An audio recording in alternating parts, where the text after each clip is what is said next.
Thank you. Respected Srinivas Reddy garu. మీరు దిగిపోయారు. Okay. Alapati Suresh గారు, బల్విందర్ సింగ్ గారు, సోమ్ సుందర్ గారు, సుబ్బారావు గారు, దేవులపల్లి అమర్ గారు, సిన్హా గారు, and all the respected journalists, editors, photographers who have traveled from across the country. Welcome to Andhra Pradesh.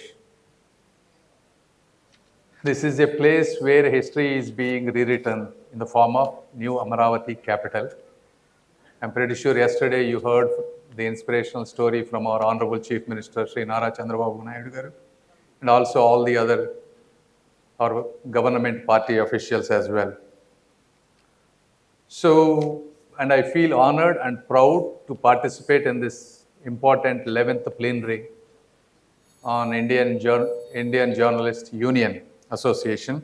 I hope you are all having good time here in Vijayawada, though it is a little bit hot outside. But when we talk about, many of you are quite experienced here, what I see. You probably know about journalism more than me, because especially I stayed in America for 25 years. Yes, I was a doctor, I was an entrepreneur, but I also happened to run a edtech company where we do a lot of social media advertising and all that stuff. So I have seen quite a bit of transformation in media and how things are going. Now, for the last 2 years, I've been in politics. That part also I have seen how the entire social media works these days, as well as press. So having said that, journalism is often called the fourth pillar of democracy. But how did it truly get that name, get that title? I want to go back to a little bit of the history to understand that we must look back. We must begin with what we must never forget, our glory, our legacy. Because if you look at it, India did not achieve independence just with agitations or armies alone, right? It achieved its independence mainly through voices. Because the ideas and voices traveled across villages, across rivers, and across multiple languages, and reached the hearts of millions of people and told them, you deserve to be free. That was the story of independence. Who carried these words? It was you, the journalists are the ones who carried those words. Whether it's Gandhiji, Tilak, Netaji, Raja Ram Mohan Roy, or Annie Besant, before they become freedom fighters, they were journalists. That's how they used the press to unite a divided nation and created mass mobilization to achieve Swaraj. And Gandhiji, he used Swaraj and he told, Swaraj is my birthright. Tilak said, Swaraj is my birthright and I shall have it. These kind of words are what created revolutionary movements at that time. And Gandhiji used journalism as satyagraha. That means truth force movement, truth force in action. And subsequently, when British enacted Vernacular Press Act to silence us, we changed languages overnight, we published in secret, and we choose prison over silence at that time. At that time, they could cage the journalists, but they could not cage the truth. That's the history of independence, and obviously in 1947, we got independence, a new nation, a blank page. And after the independence, the press evolved from agitation to education. It is about moral, intellectual, and economic destiny of a new republic. Vernacular newspapers, particularly like Andhra Pradesh, Eenadu, they extended the developmental agenda to local languages. They explained the constitution to farmers. They explained 5-year finance commission plans to villagers. This is how the press carried the whole history after independence. Then we got emergency, right, in 1975, the darkest chapter in Indian democracy. At that time, editorials were edited, dissenting journalists were imprisoned, and at that time, people like Indian Express publish a blank edited, as you know, blank editorial, completely blank page, and press in its silence could find a voice. That blank page said more than 1,000 words than anyone ever could say. So silence itself became an act of journalism. That is the power of this profession. So after the emergency, the press emerged with renewed vigor, stronger, more committed, and more fearless than ever before. This is the glory and the story of the Indian journalism. And now the internet revolution has come. Mobile, WhatsApp, YouTube, things have changed. And now if I look at it, obviously not only in India, across the world, media is facing unprecedented challenges. Whether it is extreme polarization, perception of alignment with different political parties, the race of speed of misinformation, overtaking the need of accuracy. But however, some nations continue to preserve their strong independent journalism. But I feel there is an economic and overall uncertainty for journalists. Obviously you look at it, economic uncertainty, why that is happening. There is so much expansion of journalism, right, in media. Everybody today, whoever has a smartphone, became a reporter, editor, and a voice. And you're also facing a lot of challenges, whether it is physical attacks, legal intimidation, as I said, technological disruption, and even psychological fatigue. So today, journalist is expected to be a reporter, videographer, editor, fact checker, and a social media strategist. These are not some of these problems you could say for journalists, but I think these are the problems of a common man as well. Like, for example, financial insecurity. Why journalists, not everybody is able to get the right compensation? Even with the compensation that you get, why we are not able to afford?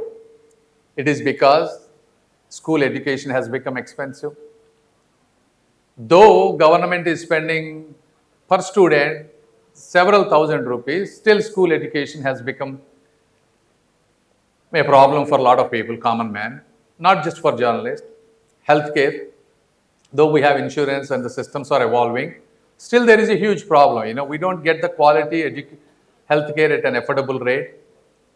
And third, both law enforcement and enactment. Though we have laws for everything, unfortunately, that's why if the law is enforced, like, when I was in America, anybody to do any mischief, they think 100 times. Because people are not different there either. You have all kinds of people where there are exceptional good people that they don't need any systems, and you have people, regardless of what systems you have, they will continue to do bad things. But the system takes care of it. But here, as you know, the law enforcement has been a challenging aspect. And the excessive media led into technology disruption, low wages, and then why these are some of these genuine problems that every one of you have. But I also think we should be, this is where experienced journalists and the other stuff, though political leaders have a lot of ability to influence, I think given the history, you all have much bigger influence in this society that you can change. For example, why is our healthcare system, our school education system, it is like exist? This is where I think a real empowerment should come from all of you. And law enforcement, why the legal system works as it is? Why can't we change it? This is where if some of you I think, experienced people who have that passion and interest in should form some kind of groups. Writing one editorial, one column is not going to change the system. It will never. But it is a coordinated effort, a mission-driven approach is the only thing that can change and solve these problems. Sure, we can bargain some of the railway concessions so that you can get, but these are not going to change fundamentally how we want to live. So, in my point, and the other thing we need to introspect, why there are so many YouTube channels are coming into the system. Why? Because when we, traditionally these channels became political mouthpieces. People do not want to be biased, right? People want to know the truth. So they will go and find wherever they think there is a truth, wherever there is their voice. So initially people, some of you journalists might be thinking we have media monopolies. But what they did not understand is just telling what we want to tell will eventually make the system like this. It will dilute, it will expand, because whoever voice is not heard, they will go and start this YouTube, all this stuff. Now you have a democratization of this entire media. This created a systemic problem.